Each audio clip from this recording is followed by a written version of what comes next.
Hey guys, this is Wise Guy Talks. I am the Wise Guy, Guy Midkiff. Today we're going to be recording episode number 10, and the title is Not So Scholastic. So hang in there, come right back, and we'll be talking to Nathan Cato Don.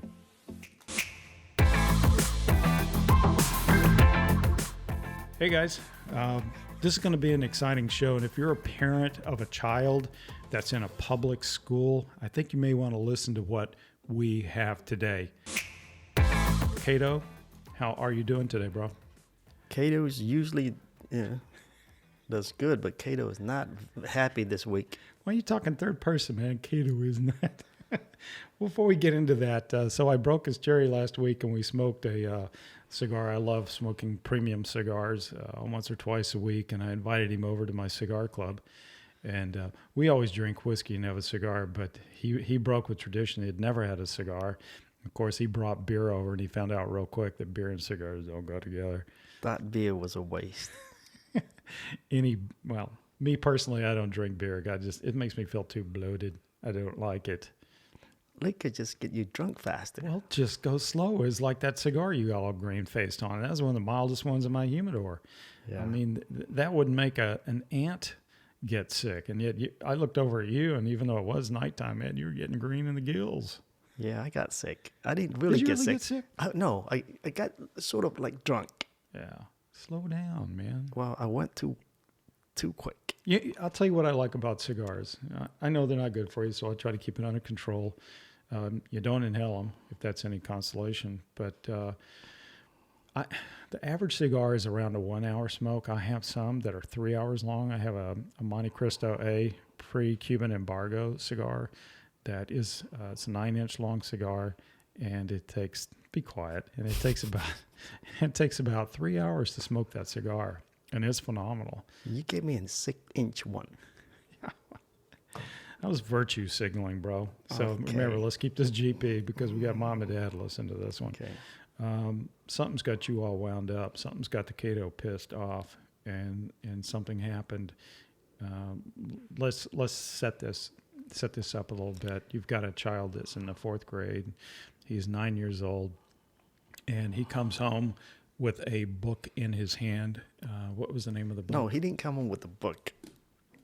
My son would never touch a book like that because he doesn't know it. He's a boy. If Scholastic is going to offer him books, the first books that he's going to pick up is like Spider-Man or Superman. Oh, no. But if the book is about anti-racist, he's like, what the hell is that? Yeah. So just as a prologue to the book, first of all, the author's name, what's her name? Tiffany Jewell, and it's illustrated by Ariala Durand. And here it is, goes. Learn about identities, true histories, and anti-racism work in 20 carefully laid out chapters.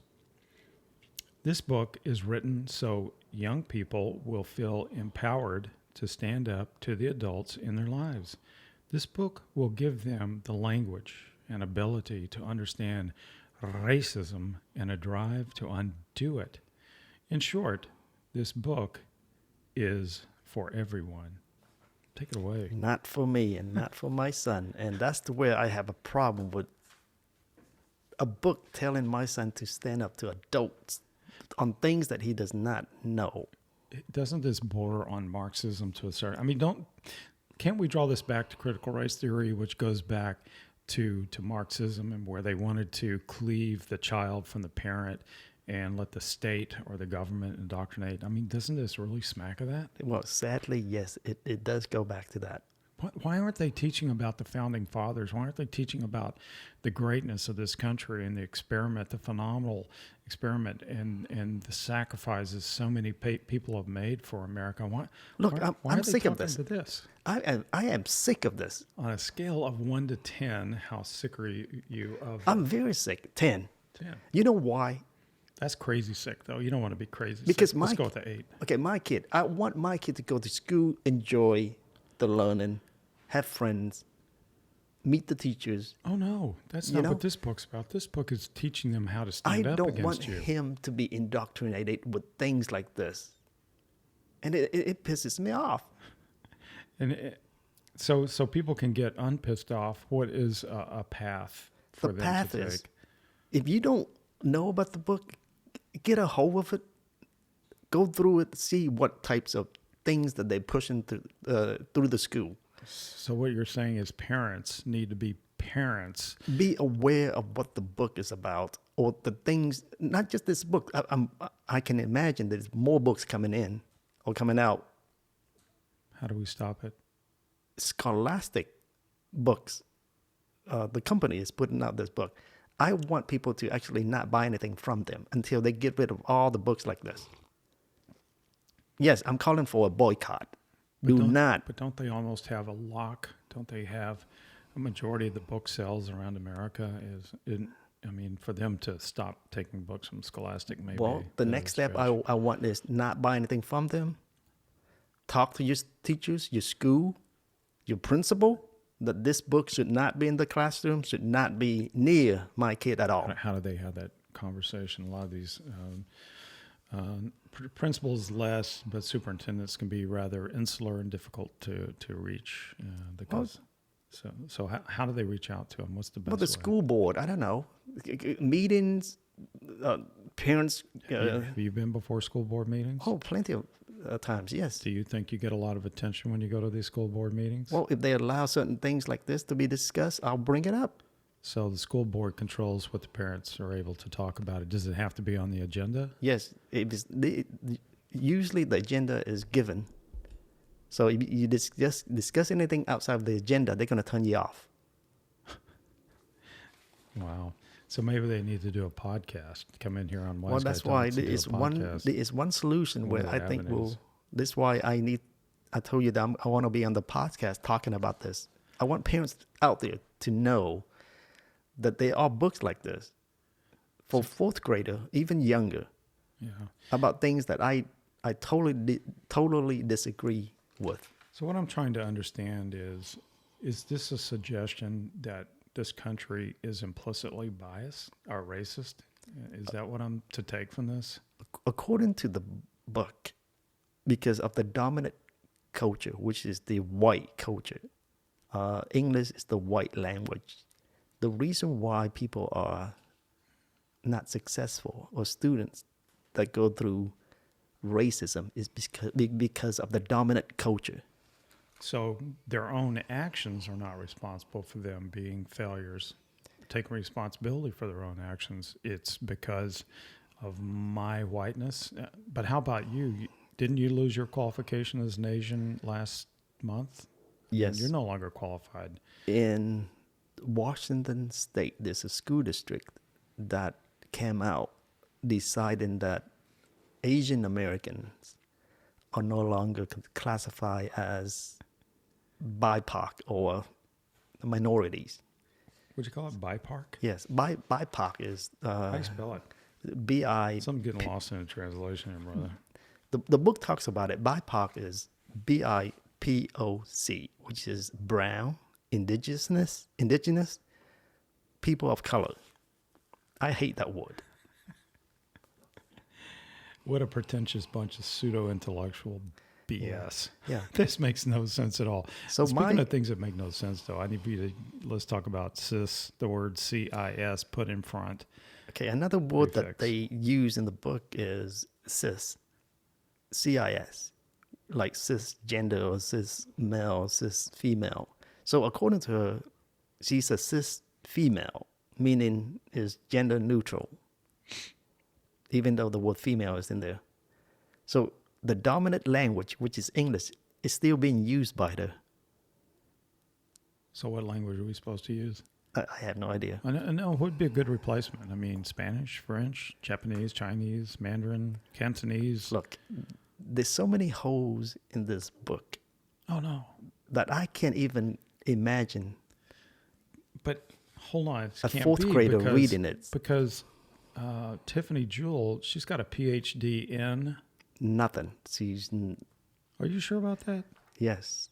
Not even a PhD in psychology or sociology or... Nope. She's not a psychologist. She's not a sociologist. But she's teaching your children how to stand up against you. That's the problem. Look, but okay, Even if wait a second, a person that's got no qualifications puts out a book that's published by Scholastic, and then you and I know some people that have put out books about, for example, shootouts that they were in defending this country, and they're lucky to sell 50,000 copies.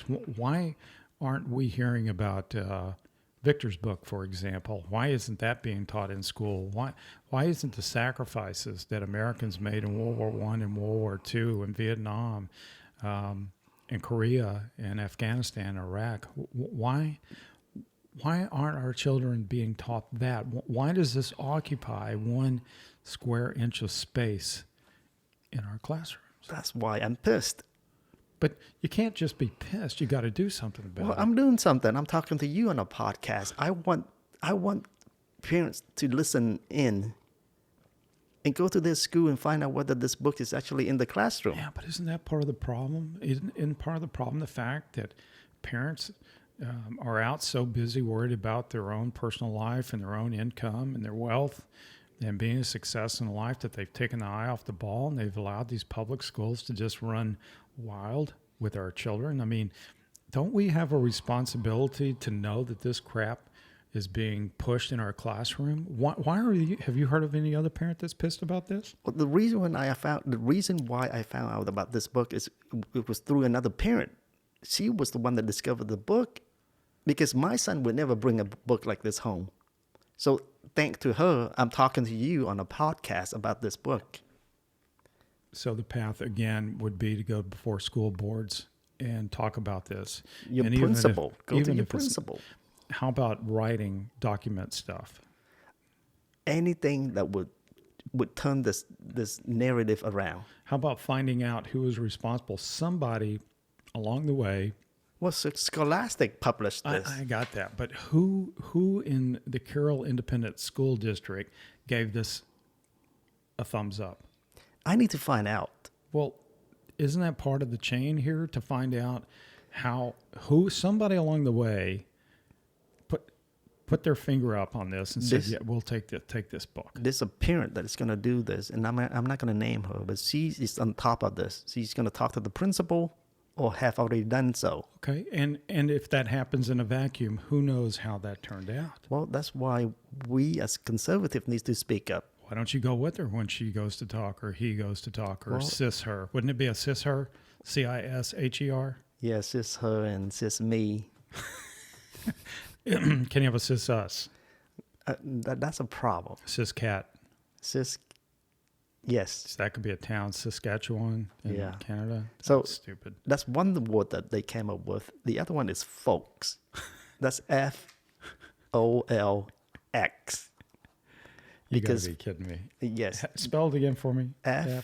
FOLX. X. Why did we drop the KS? Who do we piss off? Okay, because folks is a dominant culture language to define who we are. Do you remember our discussion about phrenology not too long ago? Do you remember what that was, the science of? The brain and mapping the brain and trying to make sense that we can determine IQ by looking at your head. Now they're changing language. They're doing the same thing to language, but isn't that really important within Marxism to change the name? In the book 1984, I always love to go back to that book. They love to change the name of something that's really nasty and give it a name that feels really good. I mean, people love feeling good. Remember Hope and Change? They love to feel good. That was what? How long ago was that? Not long enough, and unfortunately, we're going to get another taste of that. Okay, so this is a pathological irrationality, right? Yeah, so it really is. Let's get back to the solution. Is I want parents to find out about the book, whether you agree with them, with the book or not. If you find out that is disturbing to you, talk to your teachers, talk to your schools, your principal. Boycott Scholastic. I'm doing it. But how do you do that? I'm not going to buy anything from it. But you don't buy anything from them anyhow. Who buys it? These things are bought en masse by schools. Well, it's about time to speak up and say, hey, well, Tucker Carlson, he needs to get a hold of this and talk about it. Yeah, I'm your Tucker Carlson. So read me something in there you found particularly disturbing. So, standing up to adults. My son, he's 9. He's my son. I raise him. So he's going to stand up to me about stuff like he's not an expert on. So he knows more about racism than I do. Can you read something, one of the excerpts in there that you found particularly? Well, another thing she talked about was Trayvon Martin. Remember Trayvon Martin? Anybody that doesn't, go ahead and remind them. Okay, so the case was in Florida where he was shot by Zimmerman. Remember Zimmerman? Yeah, right. George Zimmerman. That Right. was back in 90. He's a Hispanic dude that looks white and's got a Jewish last name. Yeah. Yes. So according to her, Trayvon was killed by dominant culture, or the institution that allows murder to happen, and that Zimmerman got away. So my son is going to read about this, and he's going to grow up thinking, oh, it was a murder. So she's condoning what Trayvon Martin did to Zimmerman. Remember the incident, right? Go ahead, tell us. Well, Trayvon attacked Zimmerman, punched him in the face, knocked him down, and then Zimmerman shot him. That went to court. Zimmerman was found not guilty. So to teach a fourth grader about this is beyond me. But you know, you and I have talked about the French Revolution before, and I know a lot of people's eyes glaze over, but it was critical in world history. And one of the things that they did in the French Revolution was to destroy and rewrite history and monuments. And to some extent, isn't that what happened in the Trayvon Martin case? They're trying to rewrite history. It's not only rewriting history, but it's condoning Trayvon Martin's action. I don't want my kids to condone something like that. Is he going to grow up and do the same thing? Yeah.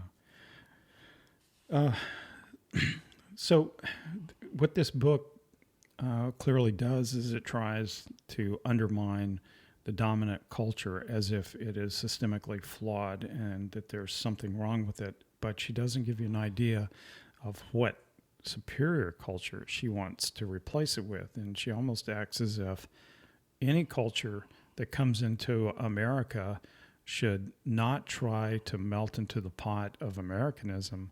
They should bring in their own culture. And even if it was a culture that believes, for example, that homosexuals should be thrown off a building, which we've seen happen contemporaneously, or a man should have more than one wife. I mean, is America supposed to just totally lose track and contact with what they stand for and what they are? I mean, are we supposed to forget the reason that America began in the first place? Well, you and I know that America is the greatest country. It allows more. But how does she come to the conclusion that it's not? Here's the thing that pisses me off beyond control. I travel a lot, and I get to see embassies around the world, and I never, ever see Americans lining up to immigrate to Mexico or China or India or Pakistan or any of these other countries. I just don't see it. Maybe it's happening, but I don't see it. But I see a lot of people coming over here fighting deadly seas as your family did, phenomenal turmoil to get to this country. And it was difficult. You wanted to be here. And yet she wants to say that there's something systemically flawed with this country. Yes. America has offered more opportunities to any groups in the world, whether you're black, white, Asian, yellow, brown. There are more black millionaires here than any other place in the world. Yes. And if you want to be a successful black man or woman or cis something in the middle, you go find me a place somewhere else in the world where you have a better chance of being. Where is it? Is it Canada? Really? Is it UK? Is it Ireland? So you and I, Germany? You and I agree that America is the best country I mean, it's not perfect. There's no perfect utopia. But anyway, we can debate that with anyone. The thing I have an issue with this book is she can have her own, theory on things, and it's fine. I have no issue with it. I'm willing to debate anyone, whether America is a racist country or not. That's a separate issue. But for her to come up with this book and then give it to the school to be taught, to kids like my son who's fourth grader. I mean, he's a fourth grader. How dare them? How dare them do something like this? Yeah. Yeah. I think ultimately kind of gets down to the fact that they're trying to give unearned privilege to people that didn't earn it. And they're trying to give them an excuse, a very vaporous, mythical excuse for their failures. So if you don't see, let me just make the point. I believe that through Calvinistic pursuits, hard work, family, educating yourself to the maximum extent possible, networking, understanding people, psychology, understanding the dominant culture. That's how you become a success. But the thing that bothers me about a book like this is it's just a big ass excuse for failure. If I grow up in a project, a book like this does not lift you out of the project. It gives you an excuse to perpetuate your life. That's my problem, is that this book will make people of color or students of color more racist, because they're going to turn around and blame their failures on the dominant culture that she came up with. Right. Instead of working with the dominant culture, if you assume that there's a dominant culture, work with that culture, improve yourself, The thing about it is again, I have to go back to this time and time again. She wants to give people an excuse for failure, and that's horrible. It is. The tyranny of low expectations, I think, is George Bush, probably copied from somebody else, not the world's best order. But when I look at people like yourself, okay, again, your family fought an ocean in a small boat, the South China Sea, to get to America. You went through Hong Kong, obviously, to get here, but you got here, and did you land on our border making excuses saying I owed you something? No, we were. Okay, what does your brother do now? I have a younger brother. He's a doctor. Okay. And you got sisters that? I got four younger sisters. They're college graduates. Yeah. And yourself, you're an entrepreneur. You've got a master's degree in history. I have an older brother. He's an engineer. We came over here with nothing. I mean, there's no language. There was a huge language barrier. Yeah. I didn't learn English until I was, 10, 11? And how old are you now? I'm 53. 53. It sounds to me like you learned English when you were 50. I'm just kidding you, man. Don't get mad at me. That's fine. Don't be triggered. Don't be poking me with your unicorn horn. After that. I'll hear from your attorney, I'm sure. But, really and truly, shouldn't this book be titled something like this? This book is the racist version of anti-racism and how to be triggered in America. And isn't this all about critical race theory? I mean, that's straight up critical race theory. Could you imagine something like this for a fourth grader? Could you imagine when they get to high school? I'd be nuts. I mean, I'd absolutely be nuts if my daughter brought this home. Have you read anything from Dr. Robin DiAngelo? She wrote White Fragility.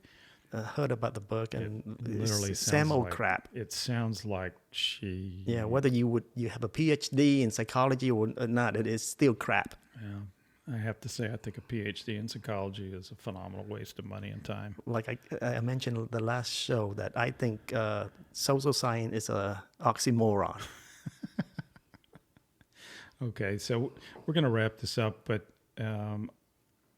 parents need to realize that they have to get off their ass. I mean, at some point, you don't have to attach yourself to one of these self-flagellating groups on Facebook that, give themselves a name.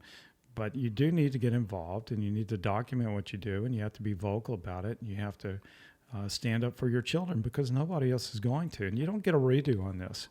I mean, once your kids are taught this, and, let me go back. So this is not necessarily being taught. This is just in the classroom library. Yes, it's not being taught, but it's in the classroom. Students can order this. What happens? You have a teacher that is pushing this on the side. Of course. And you have to keep your school board accountable. You have to keep the school administration, the superintendent, principal, all the players in between. You have to keep them, looking after the best interests of your children. And Southlake is not New York City. I mean, we've had a lot of people move here from the failed experiment called New York City, and Los Angeles, and Chicago, and Philadelphia, and all points in between. And when I read something like this, it tells me that all they want to do is recreate the disaster that they're moving from en masse. Yeah. Look, this book is a total failure in terms of teaching students how to be responsible. Right. No, look, they're just institutionalizing grievance culture. That's all they're doing. Yeah. I mean, the controversies in the book is an adult level discussion. Yeah. I agree. Yeah. Absolutely.